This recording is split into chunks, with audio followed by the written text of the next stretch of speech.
My name is Luiz. What was I'm that? 18 years old, don't know, and I live in but Wishtrend. it's getting This closer. happened 5 years ago, during one of the coldest winter vacations I can remember.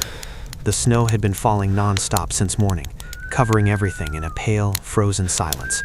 Because of the brutal cold, we had to keep the fireplace burning all day just to stay warm. Dad repeatedly reminded us to watch the fire and add more wood whenever it started to die down.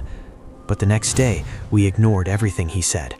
We spent the entire day playing video games, completely forgetting about the firewood.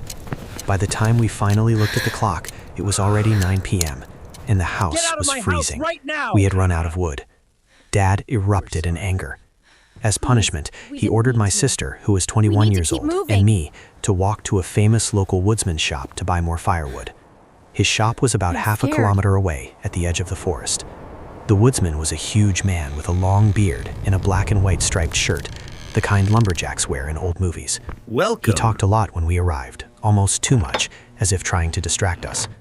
We ordered two 50-kilogram bags of firewood, and he nodded. "All right," he said, "give me about 15 minutes to cut and wrap the wood."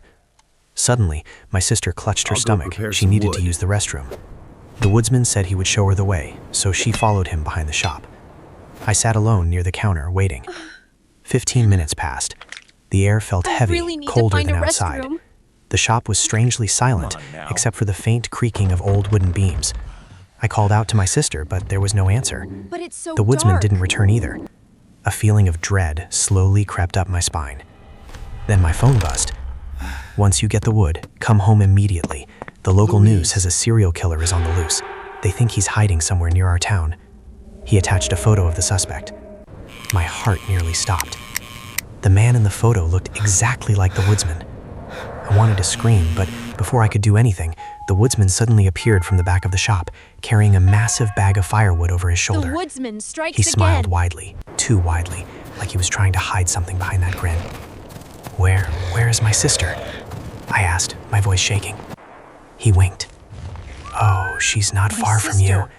Not Where is far she?" at all." That's when I noticed something. Red stains smeared across his shirt sleeves. Not paint. Too dark. Too uneven. Luiz. My hands trembled as I ripped open one of the wood bags.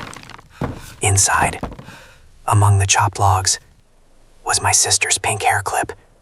My vision blurred. Panic twisted into rage.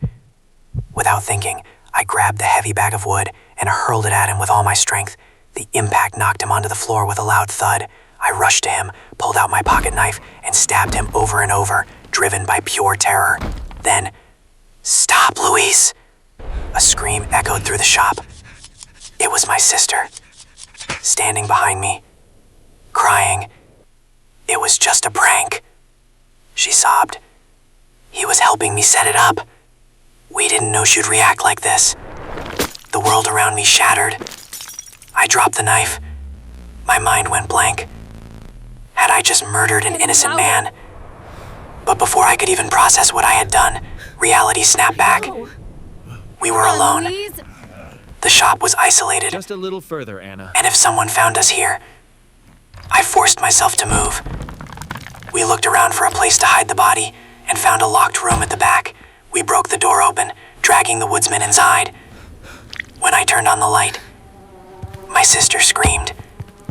The room was filled with dismembered corpses, limbs stacked in crates, torso hanging from hooks, blood staining every inch of the floor. The stench hit us so hard that we both nearly threw up. The woodsman was not innocent. He was a real serial killer, and we had walked straight into his den. Shaking uncontrollably, we tossed a few sheets over his body just do it. and ran out of the shop as fast as our frozen legs would carry us. Snow whipped against our faces, but we didn't stop, not for a single breath, until we reached home. Dad asked what had happened, but we were too shaken to tell him anything. We couldn't say a word. From that day on, Where were we you? always make sure we have enough firewood were you before so winter late? comes. And sometimes, late at night, I still wonder, did the police ever find all the bodies hidden in that shop? Or were some of them never discovered?